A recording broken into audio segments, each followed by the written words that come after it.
Hello friends, જય Shri Krishna. Sumita kitchen કોર્નરમાં તમારું સ્વાગત છે. આજે આપણે બનાવીશું ગોળ ચૂરમાના લાડુ. તો આજે હું તમારી સાથે ગોળ ચૂરમાના લાડુની એક અલગ જ રેસીપી શેર કરીશ.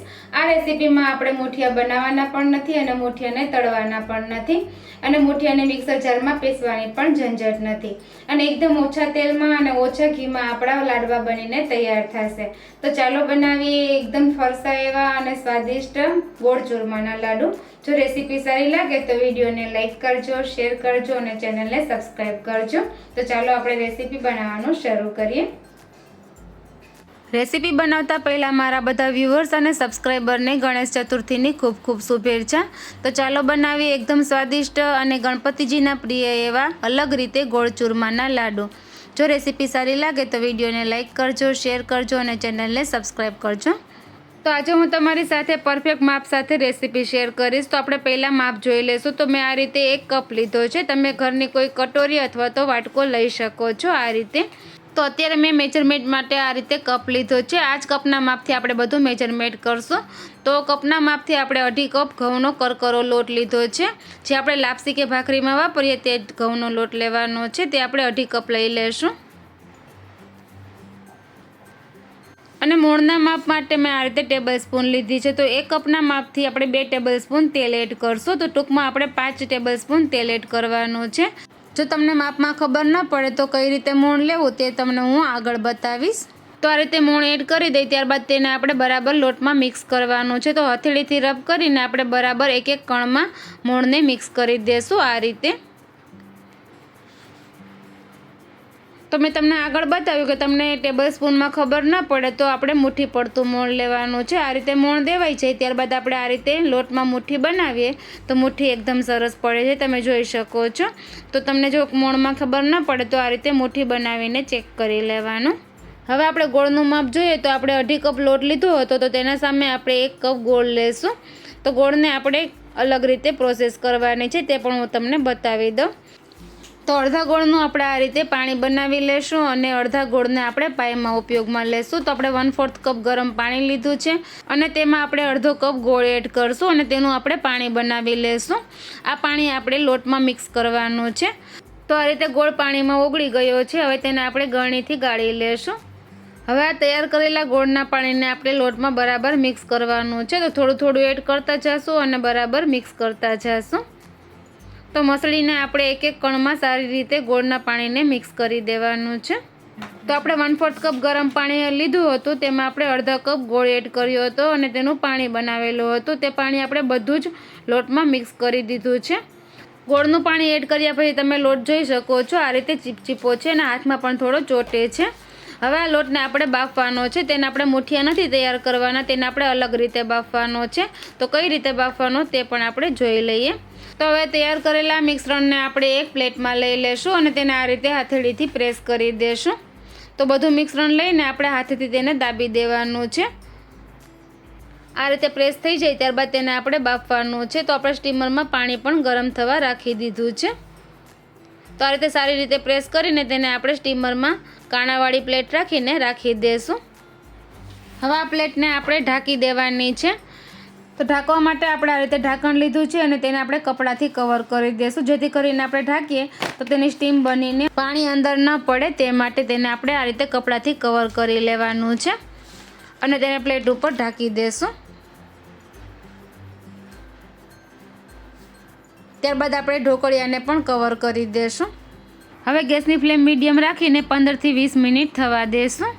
તો અત્યારે આપણે લોટ બાફવા માટે ઢોકળિયાનો ઉપયોગ કર્યો છે. તમે તેની જગ્યાએ પ્રેશર કુકર અથવા તો કોઈ પણ કડાઈમાં પાણી એડ કરીને ઉપર કાંઠો રાખીને પણ બાફી શકો છો.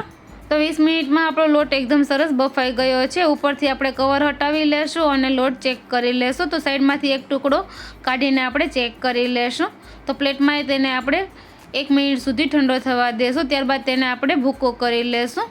તો આ રીતે હાથેથી મસળીએ તો એકદમ સરસ એક દાણો સરસ છૂટો થઈ જાય છે અને સહેલાઈથી તેનો ભૂકો થઈ જાય છે. તમે જોઈ શકો છો. તો આપણું મિશ્રણ બફાઈને બિલકુલ તૈયાર છે. તો તમે ફેરફાર જોઈ શકો છો. પહેલાં આપણે લોટ બાફવા મૂક્યો હતો ત્યારે તે હાથમાં ચોટતો હતો અને મિશ્રણ થોડું ભેગું હતું. અત્યારે એક એક દાણો સરસ છૂટો થઈ ગયો છે. તો આ એક નિશાન છે કે આપણો લોટ પરફેક્ટ બફાઈ ગયો છે. હવે આપણે પ્લેટને એક બાઉલમાં આ રીતે પલટાવી દઈશું અને પ્લેટ ઉપરથી લઈ લઈશું. તમે જોઈ શકો છો પ્લેટ એકદમ સરસ ક્લીન છે. હવે આ બફાયેલા લોટને આપણે આ રીતે ભૂકો કરી લેશું તો હાથેથી ઇઝીલી ભૂકો થઈ જશે. તો જેમ જેમ આ મિશ્રણ ઠંડુ થતું જશે તેમ તેમ તેનો સરસ ભૂકો થઈ જશે. તો હાથેથી મસળીને એકદમ સારી રીતે ભૂકો કરી લેવાનો.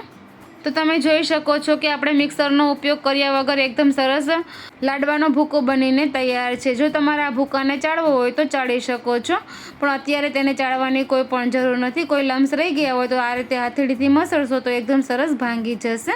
તો હવે લાડવા બનાવવા માટે ચૂરમું પરફેક્ટ તૈયાર છે, તમે જોઈ શકો છો. હવે આપણે તેમાં 1/4 ટીસ્પૂન એલચી પાવડર એડ કરશું અને એક જાયફળના ટુકડાને થોડો આ રીતે ખમણી લેશું. તો આપણે 2 પિંચ જેટલું જાયફળ એડ કરવાનું છે. તો એલચી અને જાયફળનો ટેસ્ટ લાડવામાં ખૂબ જ સરસ લાગે છે. તેને પણ આપણે બરાબર મિક્સ કરી દઈશું. હવે આપણે ગોળની પાઈ તૈયાર કરવાની છે. તો તેના માટે આપણે પેનમાં 2 થી 3 ચમચી ઘી એડ કરશું. ઘી થોડું મેલ્ટ થાય ત્યારબાદ આપણે બચાવેલો ગોળ હતો અડધો કપ એ એડ કરી દઈશું.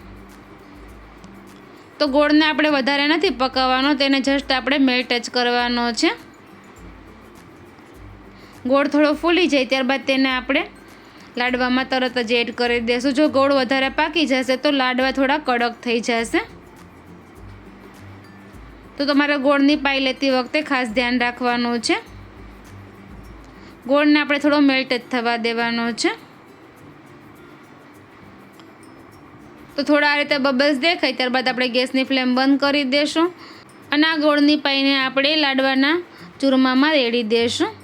અને આ મિશ્રણ થોડું ગરમ છે તો આપણે ચમચાથી તેને બરાબર મિક્સ કરી લઈશું. તો મિશ્રણ થોડું ઠંડુ થાય ત્યારબાદ તેને આપણે હાથેથી મસળીને લાડુ બનાવી લઈશું.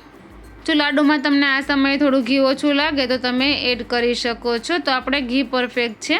થોડું મિશ્રણ હાથમાં લઈને બાઇન્ડ કરીએ તો એકદમ સરસ ભેગું થઈ જાય છે. તો ચૂરમામાં ઘી પણ માપે જ છે. હવે આપણે થોડું મિશ્રણ લઈને હાથેથી બાઇન્ડ કરી લેશું. ત્યારબાદ તેને હથેળી ઉપર રાખીને લાડુનો શેપ આ રીતે આપી દઈશું. જો તમને આ સમયે મોલ્ડના લાડુ પસંદ હોય તો તમે મોલ્ડમાં પણ બનાવી શકો છો અને આ રીતે હાથેથી પણ બની શકે છે. તો તમને જે શેપના પસંદ હોય તે રીતે તમે ચૂરમાના લાડુ બનાવી શકો છો. ઉપર થોડો આપણે ખસખસ લગાવી દઈશું. જો તમારે લાડવામાં કાજુ બદામ અને કિસમિસ એડ કરવા હોય તો જે સમયે આપણે એલચી અને જાયફળ એડ કરું ત્યારે જ એડ કરી દેવાના. તો આપણો પરફેક્ટ લાડુ બનીને તૈયાર છે. તેને આપણે પ્લેટમાં રાખી દઈશું. તે જ રીતે આપણે બધા લાડુ તૈયાર કરી લેશું. તો આ રીતે આપણે બધા લાડુ બનીને તૈયાર છે. તો હું તમને લાડુને ભાંગીને પણ બતાવી દઉં. તો લાડુ એકદમ સરસ સોફ્ટ અને અંદરથી એકદમ ફરસો તૈયાર થયો છે. આ લાડુઓ જરા પણ વજનવાળો નથી અને ખાવામાં એકદમ ફરસો છે. આ રીતે ભૂકો કરી તો એકદમ સહેલાઈથી થઈ જાય છે. તો ફ્રેન્ડ્સ, તમને અલગ રીતે ગોળ ચૂરમાના લાડુની રેસીપી સારી લાગી હોય તો એકવાર ચોક્કસથી ટ્રાય કરજો અને તમારા ફીડબેક મને કોમેન્ટ બોક્સમાં જરૂરથી શેર કરજો. અને જો રેસીપી યુઝફુલ લાગી હોય તો તમારા ફ્રેન્ડ્સ અને ફેમિલીમાં પણ શેર કરજો અને ચેનલને સબસ્ક્રાઇબ પણ કરી દેજો. તો ફરી મળીશું આવી જ નવી રેસીપી સાથે. ત્યાં સુધી બાય બાય. Thank you.